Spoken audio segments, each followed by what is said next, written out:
오늘은요, 출애굽기 9장에 나오는 5번째, 6번째, 7번째 악질광, 독종광, 우박에 대한 말씀을 드리고자 합니다.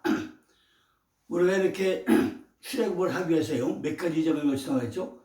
10가지 재앙을 거쳤는데, 피, 개, 이, 파, 악독, 우매, 흑장, 피, 개, 이, 파, 악독, 우매, 흑장 10가지 재앙 중에 이미 이제 피, 개, 이, 파는 어디까지 했고, 오늘은 이제 악질광, 독종광, 우박에 대한 말씀을 드리고자 합니다. 자, 맨 처음에 악질이죠, 악질. 악질은 뭐죠? 페스트. 페스트가 악질이죠, 페스트. 애굽의 모든 생축이 전부 다 죽는 재앙입니다. 5번째 재앙은요, 큰 연병. 그건 뭐죠? 페스트. 페스트와 같은 놀라운 돌림병이었는데, 예레미야와 에스겔 선자들이요, 이러한 연병은 칼과 기근광, 또 뭐죠? 함께 아주 백성들의 불순종에 대한 하나님의 형벌이라고 기록해 놓았죠. 신약에서는 그리스도에 대한 종말론적 고난이 전조다, 이렇게 누가복음 21장 또 11절에 설명하고 있습니다. 한편 연병은요, 이스라엘뿐만 아니라 아수르 군대 그리고 애굽에 자주 일어나는데, 이러한 연병은 모두 자연적인 것이 아니라 하나님이 주권적 역사에 의해 가지고 발생했다고 보는 것입니다. 5번째 재앙에서는 애굽인의 재산과 직접적인 피해가 주어졌다는 거죠. 이제 바로는 재앙으로 인해 가지고 자신의 육체적 고통보다도 한 나라의 통치자인 국왕으로서 국민의 재산과 국고에 미치는 재정적인 고통을 감수해야 하는 재앙에 직면하게 되었다는 것입니다. 전부 다 이렇게 애굽인들이 생축에만 전부 다가 뭐예요? 악질이, 페스트가 번졌다는 것입니다. 인간들은요, 재앙이 하늘부터 온다고 말하고 있다는 거죠. 그러나 엄밀히 말하면 이 재앙에 대한 선택은 인간이 한다는 것이다. 인간들이 하나님의 불순종함으로 오는 것이 재앙이라는 거죠. 그럼 재앙을 주는 이유가 뭘까요? 재앙을 주는 이유가 뭘까요? 스스로 의지한 것을 버리고 뭐예요? 하나님께 돌아오게 하죠. 하나님께 왜? 하나님께 돌아오라는 거예요. 두 번째는 뭐죠? 죄를 회개하라는 거예요. 회를. 이렇게 애굽의 전 재산에 피해를 주는데, 재앙을 주는 이유와 목적은 첫째 뭐죠? 하나님께로 돌아오라는 것이고, 두 번째는 죄를 회개하는 의미가 있다는 것입니다. 자, 출애굽기 9장 3절에 보면 여호와의 손이 들에 있는 네 생축 곧 말과 나귀와 약대와 우양에게 도하리니 심한 악질이 있을 거라고 기록되어 있습니다.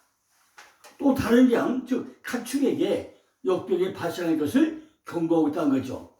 처음으로 히브리 사람이 하려는 말을 여기서 사용하고 있다는 거죠. 이브리트, 건너가다. 지금까지 재앙들이 사람과 짐승에게 일심 고통을 준 거라면은 이번 장부터는 생명과 직결적인 연관이 있는데, 여기에 처음으로 뭐죠? 히브리라는, 그죠? 바로 이 단어가 쓰여졌다는 거죠. 히브리 사람이 하나님의 말을 쓰여졌다는 것입니다. 성도들 또한 이 세상에서 하나님의 백성들로 구별된 자들이라는 거죠. 하나님의 부르심에 합당한 삶을 우리가 살아가야 한다는 것입니다. 이 질병의 재앙은 널리 퍼져가지고 모든 생축에 영향을 주는데, 이스라엘 자손의 생축은 피해를 전혀 입지 않았는데 애굽의 생축은 많은 피해를 입게 되었다는 것입니다. 특별히 기한을 정해가지고 발생했다는 것은 이것이 자연재해가 아니라 하나님의 능력에 의한 것임을 바로에게 인식시키기에 충분했다는 것입니다. 생명을 아끼시는 하나님은 지금까지 생명에 손을 대지 않았지만은 바로가 계속 강팍한 태도를 보이자 이제부터는 하나님도 강력한 재앙을 내보내기 시작했다는 것입니다. 그렇다면은 악질로 인한 애굽인의 생축이 죽는 재앙이 신앙적인 의미가 무엇이겠냐는 거죠. 이 재앙은 죄인을 벌어지겠다는 경고의 메시지를 담고 있다는 것입니다. 인간의 죄악은 인간 자신뿐만 아니라 자연계에도 이렇게 고통을 안겨준다는 것입니다. 로마서 1장 18절에 보니까 하나님의 진노가 불의로 진리를 막는 사람들이 모든 경고치 않음과 불의에 대하여 하늘로 쫓아 나타나나이라는 말씀같이 하나님의 진노는 그의 말씀과 행위를 통해 가지고 하늘로부터 내려온다는 것입니다. 아론의 손을 뻗게 할 필요도 없이 여호와의 손이 직접 가축 위에 임할 것이니 모든 종류의 가축들은 얼마간 일종이 흑사병으로 전부 다 죽어나가게 된다는 것입니다. 이것은 그 주인들에게 큰 소식을 입히게 된다는 것입니다. 요즘에도 우리나라에도 그렇죠. 소를 기르는 업체에 한 번 질병보다 몇 마리요? 보통 100마리, 200마리, 1000마리가 전부 다 그냥 한꺼번에 죽어가지 않습니까? 얼마나 자살하게 손실이 큽니까? 그들은요, 이스라엘을 가난하게 했으므로 이제 하나님이 그들을 가난하게 하시는 이런 심판이 뒤따른다는 것입니다. 어떤 가축이 병들었거나 죽거나 재난을 당하면은 그것은 하나님의 손길에 의한 것임을 우리가 깨달아서 알아야 한다는 것입니다. 왜 그렇습니까? 마태복음 10장 29절 보니까 너희 아버지께서 허락지 아니하시면 그 참새 하나라도 땅에 떨어지지 아니한다고 말씀하고 있지 않습니까? 이런 재앙 속에서도 하나님은 그 백성에게 특별한 은총의 손길을 표시한 증거로 이스라엘 사람들의 가축은 애굽의 가축과 똑같은 공기와 물을 마셔도 한 마리도 죽지 않더라는 것입니다. 그죠? 이 말씀은요, 시편 27편, 이사야 27편 7절에 보니까 주께서 그 백성을 치셨은들 그 백성을 친 자들은 치심과 같겠으며 백성이 살육을 당하였은들 백성을 도륙한 자의 살육을 당함과 같았겠냐라는 말씀같이 하나님의 심판이 널리 임해가지고 의인과 악인에게 떨어질 수 있으나 하나님께서는 그들을 구별하심으로써 의인과 악인을 동일하게 심판하지 않는다는 것입니다. 6절에 보니까 이튿날에 여호와께서 이 일을 행하시니 애굽의 모든 생축은 죽었으나 이스라엘 자손의 생축은 하나도 죽지 않았다고 기록되어 있습니다. 로마서 8장 20절 보니까 피조물이 허무한 데 굴복한 것은 자기 뜻이 아니요 오직 굴복해 하시는 이로 말미암음이라고 말씀하고 있죠. 인간의 죄로 말미암아서 피조물이 허무한 데 굴복하게 되면 우리가 깨달아서 알아야 한다는 것입니다. 그 땅 거민들이 악함으로 짐승들도 멸절당하게 되었다는 것입니다. 교회도 이렇게 악질 아니면 돌림병이 오게 된다는 것입니다. 말씀에 문제가 생기고 나면은 성도가 하나하나 떠나가지고 예배에 참석하지 않고 참 요즘 뭐죠? 요즘에 또 인터넷 예배 많이 하잖아요. 교회도 오지도 않고 전부 다 예배를 거절을 하는 이것이 바로 교회 악질, 돌림병이 된다는 것입니다. 자, 두 번째는 뭐죠? 독종, 돌림병이죠.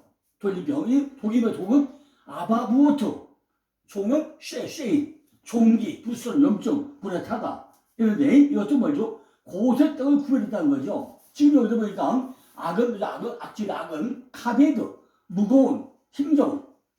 악질은요, 너베르, 역병, 페스트는 건데 죽음을 초래하는 일종의 악역을 담당했고 악한 연병이고 혹심한 취향이고 심형적인 페스트인데 애굽의 모든 생존자가 다 죽였다고 했죠. 그러나 애굽인의 재산의 배가 더 컸다는 것입니다. 왜? 하늘에 돌아오게 하기 위해서 죄를 해결하기 위해서. 근데 이제 독종은 뭐죠? 독종? 그러니까 악질과 독종이 뭐가 달라요? 그죠? 독종 돌림병 이런 페스트고 독종 돌림병 그죠? 일종의 종기라는 거죠. 부스름병 연명이라는 거예요. 그죠? 자, 독종은요 6번째 재앙이었지 3번째 재앙과 같이 예고되고 있는데 고색등은 구별했다는 거죠.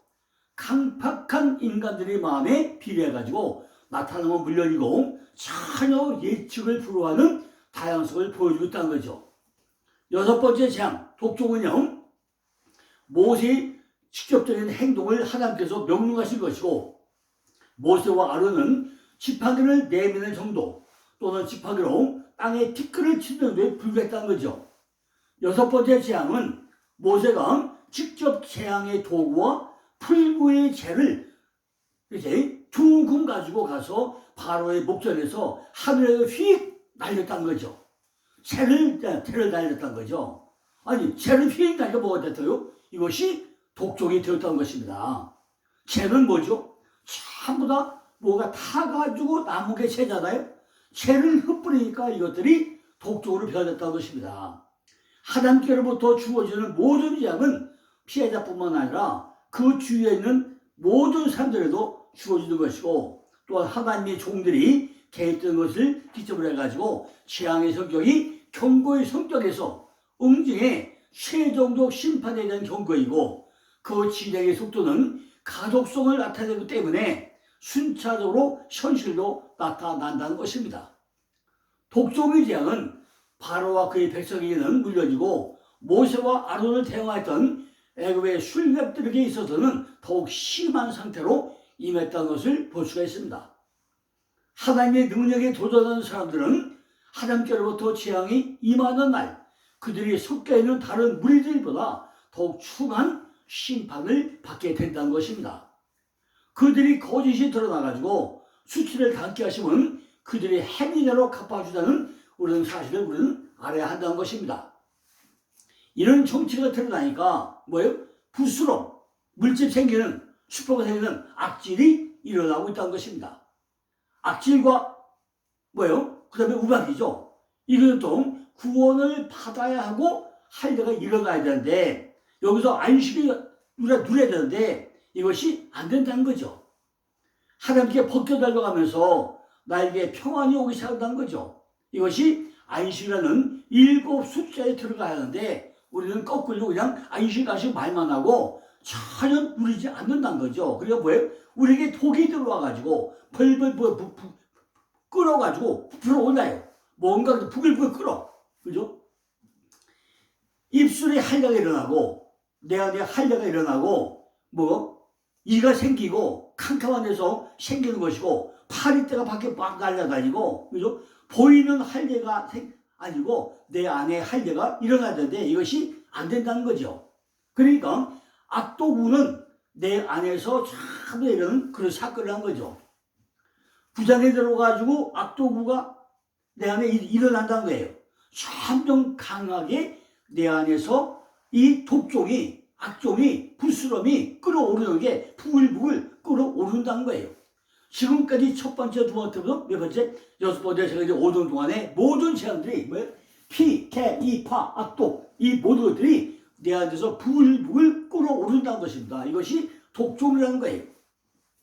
출애굽기 9장 3절 보니까 여호와의 손이 들어있는데 내 생축, 곧 말과 나귀와 낙대와 우양에 더하리니 심한 악질이 있을 거라는 거예요.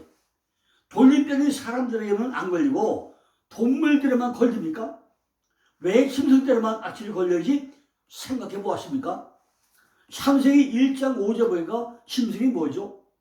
하나님을 알기는 아는데 내 안에 성령이 들어가지 못하니까 진정한 사람은 하나님이 입을 맞아서 생기를 불어넣었죠. 생기. 근데 짐승은 생기를 불어주지 않았잖아요. 그러니까 내 안에 뭐가 없다고요? 성령이 내 안에 들어오지 않는 게 짐승, 동물 아닙니까? 우리가 교회 다니면서 성령을 받지 못해서 내 안에 생기가 없다면은 짐승 같은 사람 아닙니까? 기어다니고, 그죠? 말도 못하고, 귀머거리고, 이게 전부 다 짐승 같은 사람 아니냐고요. 우리가 교회에 오긴 오는데, 정말로 짐승 같은 사람이 얼마나 많이 있느냐는 거예요. 이 사람들이 뭐가 온다고요? 부글부글 끓어오르는, 그죠? 돌림병이 오는 이런 독종이 우리에게 들어온다는 것입니다. 그걸 다스린 자가 누구죠? 바로 아담이죠. 아담이 사람은 사람인데 무슨 사람이에요? 짐승 같은 사람이잖아요. 그것이 하나님이 점점 끌고 가면서 뭘 만들죠? 하아다마를 만들고 하아다마흐를 만들잖아요. 사람은 사람인데 짐승 같은 사람에서 진짜 하나님의 아들 하나님의 사람을 만들어 가는 것이 하나님의 역사 아닙니까? 그걸 못 다스리니까 지금 돌림병이 온다는 거예요. 이것도 이스라엘 가족들에게 분별한다고 되어 있습니다. 악성 종기가 어디에서 나는지를 우리가 잘 보아야 한다는 거죠. 8절에 보니까 여호와께서 모세와 아론에게 이르시되 너희는 풀무의 채 조은금을 가지고 모세가 바로에 모여서 하늘을 향해 날리라 그랬어요. 날리라. 풀무가 뭐죠? 풀무는 용광로죠. 용광로 채는 전부 다 물질을 태워가지고 남는 것이 채 아닙니까? 그걸 가지고 모세한테 실어서 바로의 목전에 휙 하늘을 향해 날리라는 거예요. 9절에 보니까 그 채가 애굽 온 땅에 티끌이 되어 아바크 먼지가 되어가지고 애굽 온 땅의 사람과 심승에 붙어가지고 독종이 바닥에 되었다는 거죠. 그들이 풀무를 가지고 했던 것인데 풀무는 우리들 자신이잖아요. 나를 태운 것이 채가 되잖아요. 나를 태우면 뭐가 돼요? 채가 돼. 내가 기독분으로 태우면 뭐가 되죠? 차보다 향내는 올라가고 남는 게 채만 남잖아요. 그죠? 성질을 확 낼 때 뭐죠? 그때 내 안에 풀무가 생겨가지고 뭐만 남아요? 채만 남는다요. 채만 남는다는 거예요. 열을 확 내면 뭐죠? 뒷골이 땡기죠. 아니 성질 확 내가지고 기분 좋은 사람이 있습니까? 얼마나 승리되고 나면 불에다 타가지고 채가 되겠어요. 그죠? 내 안에 이게 끓어오르고 뭔가 확 그냥 열불 내고 화내면 내가 타가지고 뭐가 돼요? 채가 된다, 채가. 그것이 하늘에가 날려면 뭐가 돼요? 그것이 바로 뭐가 돼요? 그것이 독종, 돌림병이 된다는 거예요. 죄는요, 가만히 생겼는데 풀무의 죄에서 불이 붙으면 뭐가 돼요? 내 안에 채가 나온다는 것입니다. 그죠? 서로 대결해가지고 불어버리면 그때 뭐죠? 악성 종기가 나한테 생긴다는 거죠. 내가 정말 열불 확 내가지고 내 안에 쏘가지고 뒤틀리고 나면은 건강이 좋아집니까? 내 안에 악성 종기가 생긴다는 거죠. 가장 가까운 데서 풀무에 불이 붙은 사람이 뭐죠? 우리 가족들. 내 옆에 사람들이라고요. 내가 화날 때, 그럴 수 있어 하고 잘 참겠으면 되는데, 더 그냥 막 불을 쏘시게 넣으시면 그냥, 그래, 뭐 그렇지 하고 막 해가지고 더 화딱지나게 만들잖아요. 그죠? 그게 누구예요? 옆에 있는 사람들, 가족들, 부모들, 자식들, 내 옆에 있는 자들은 말이죠. 이것들은요, 전부 다 없애야 내가 출애굽을 할 수가 있다는 것입니다. 이런 화금 가지고 우리가 출애굽을 할 수가 없다는 거예요. 그걸 없애지 않으면은 언젠가는 내가 수술대에 올라가서 수술을 받아야 한다는 것입니다. 지금 악성종기가 널리 내 안에 가득하게 쌓여있다는 거죠. 이걸 해결받지 못하면은 출애굽을 할 수가 없다는 것입니다. 우리 힘으로는 홍해를 건너지는 못하지만은 하나님도 할 수 없고 악성종기가 바로 홍해 바다구나라고 생각하면 건너갈 수 있는데 홍해 바다가 왜 가라먹으면 가겠습니까? 하나님이 열어주니까 간 거 아니에요? 그러니까 참 하나님이 집회해가지고 역사에서 열어주니까 물이 어디요? 샤바우로 갈려져가지고 마른 땅에 대해서 건너가야 되잖아요. 내가 전부 다 악성을 다 없애고 나니까 하나님이 건너가게 하잖아요. 그러니까 우리 마음을 되고 있습니까? 바닷물을 내가 가릅니까? 하나님이 갈라주니까 아니에요. 우리들이 세상을 살면서 화를 한 번도 안 내고 세상 살 수 있습니까? 화는 내지만은 그때보다 하나님 내가 다 죽으니까 내가 잘못했네요. 정말 내 안에 화가 있었네요. 다 풀고 가야 바다가 모래땅이 돼서 건너가 있다는 것입니다. 그게 뭐죠? 마지막 7번째는 우박이죠. 우박은 어디서 내리죠? 하늘에서 내리잖아요. 하늘에 우박 창고가 있대요. 우박이 뭐죠? 물이 올라가서 완전히 굳어버린 게 우박 아닙니까? 물이 말씀이잖아요. 말씀이 하늘로 올라가는데 하늘에 뭐가 있다고요? 우박 창고가 있다는 거죠. 말씀이 굳어버린 게 얼음이잖아요. 그죠? 그것이 뭐가 돼요? 우리에게 무기가 다 무기. 말씀이 굳어버리면 뭐가 돼? 무기다. 사람을 죽이는 무기가 되는 것이 우박이잖아요. 지난번에 보니까 시베리아 바다에 우박이요. 주먹들이 만한 게 야구공 바닥에 또 막 떨어져가지고 차가 박살났다고 하더라고요. 이렇게요. 우박이 정말 하늘 심판해요. 출애굽기 9장 10절 보니까 이제 보내어 네 생축과 네 들에도 다 모으라. 사람이나 짐승이나 무릇 들에 있어서 집에 돌아오지 않는 자에게는 우박이 그 위에 내리니 그것들이 추들으라고 그랬어요. 우리가 어디로 와요? 하나님의 집으로 와가지고 말씀 어디 바로 거해가지고 말씀대로 살아가는 이것이 우리가 와서 바로 살아야 될 거 아닙니까? 하늘에서 내려온 천둥과 불, 그죠? 이 번개가, 우박과 번개가 내려가지고 썩고 황폐하고 큰 공포와 보관으로 몰아넣는다는데 이걸 어떻게 감당을 하겠어요? 하나님은 구름을 만들었잖아요. 구름이 말씀이죠. 하나님이 보이는 게 손에 잡히지 않죠. 구름 기둥과 불 기둥이 바로 하나님이잖아요. 하나님의 현원이잖아요. 이 구름은 하나님이 그의 백성에게 비옥한 비를 내리게 하는 보물 창고이기도 하잖아요. 그죠?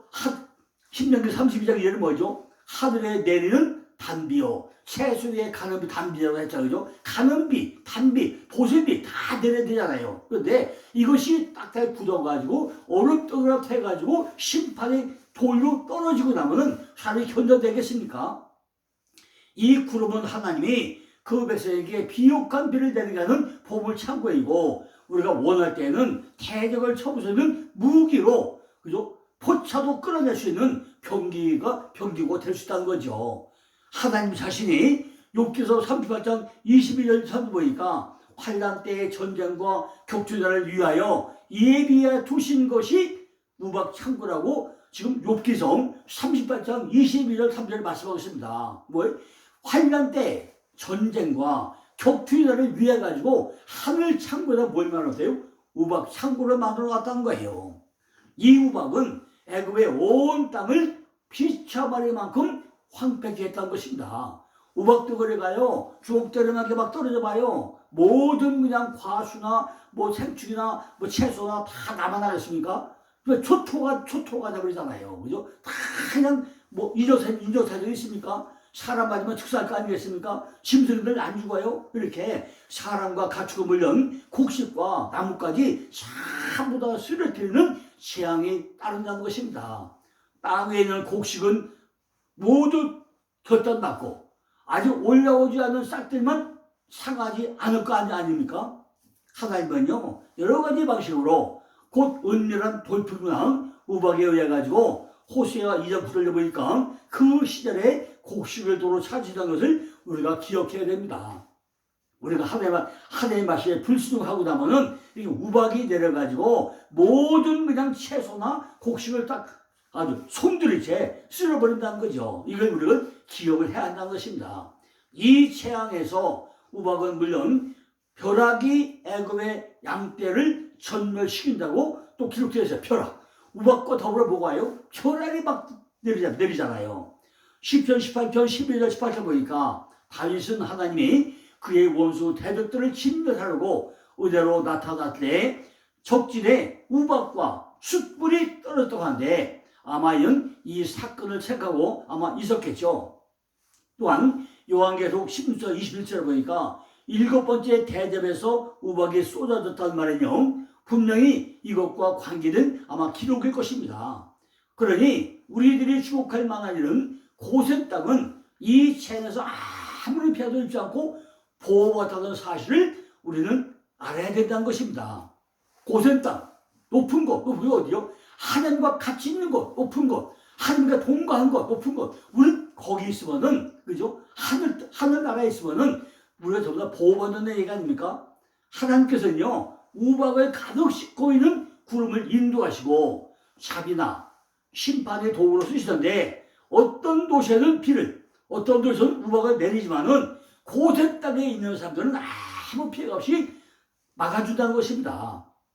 그렇다면, 하나님이 만들어 놓은 그 집, 높은 땅, 고센 땅, 거기만 우리가 들어가면 되는 거 아니에요? 우리가 그 땅에 들어가야 되잖아요. 그거 어디죠? 바로 하나님의 집이다. 하나님의 집이잖아요. 평강이 있는 곳이잖아요. 손으로 짓지 않은 곳, 하나님이 만들어 놓은 곳, 그 집이 뭐죠? 우리 안에 성전 아닙니까? 그 안에 성막 아닙니까? 내가 그 안에만 들어가 있으면 되잖아요. 그래서 내 안에 성전이 잘 지어져가지고 하나님의 보호를 받아야 된다는 거죠. 나가는 선지자가 다윗에게 하는 말이 내가 너를 위하여 한 곳을 정하고 그곳에 거주하는 집을 지키는 말씀이 나오잖아요. 너를 위하여 하나님은 너를 위하여 너를 위하여 집을 지킨다는 거잖아요. 누굴 위해서? 우리를 위해서, 나를 위해서. 누가 집을 지어요? 하나님이 집을 짓는데 어떠하지? 내 안에 신령 성전을 짓게 되는 게 아닙니까? 내 안에 성전만 지어지고 나면은 모든 것이 만사 해결된다는 얘기잖아요. 그 집에 들어가기만 하면 우박도 내리지 않고 악질도 독종도 다 피해간다는 것입니다. 우박이 내려서 우박만 내립니까? 전부 다 천둥번이 내리잖아요. 출애굽기 9장 24절 보니까 우박이 내림과 불덩이가 우박에 섞여가지고 내림이 심히 맹렬하니 애굽 천국의 그 태국이래로 그것이 없었다고 그랬어요. 뭐가 내려요? 우박과 함께 불덩이가 막 내리고 우박이 섞여가지고 내리는데 애굽 천국이 아주 태국인의 최고의 그런 피해를 입었다는 것입니다. 자연적인 것은 어떻게 할 수 없잖아요. 우박이 내릴 때 불덩이도 함께 내리는 거 아닙니까? 불덩이를 낸다는 것은 바로 태운다는 얘기 아닙니까? 우리가 전부 다 태우면 뭐가 남죠? 남는 거는 말씀밖에 안 남잖아요. 그죠? 모든 거 태워도 불에 타지 않는 게 말씀이잖아요. 우리가 말씀 안에 성전이 들어있어야 된다는 것입니다. 자, 우리가 이렇게 정말 내가 뭐 출애굽을 어떻게 해야 되는지, 출애굽기 할 때 우리가 어떻게 해야 되는지, 우리 신앙이 어떻게 해야 되는지 다시 한번 철저하게 생각해 보시고, 내일은 이제 메뚜기와 흑암장, 마지막에 뭐죠? 메뚜기, 흑암이 끝나고 나서 뭐예요? 장자의 죽음이 끝나야만이 패스오버, 출애굽을 할 거 아닙니까? 내일도 이어가지고 이제 메뚜기와 흑암대에서 말씀을 드리겠습니다. 큰 은혜 받으시기 바랍니다. 감사합니다.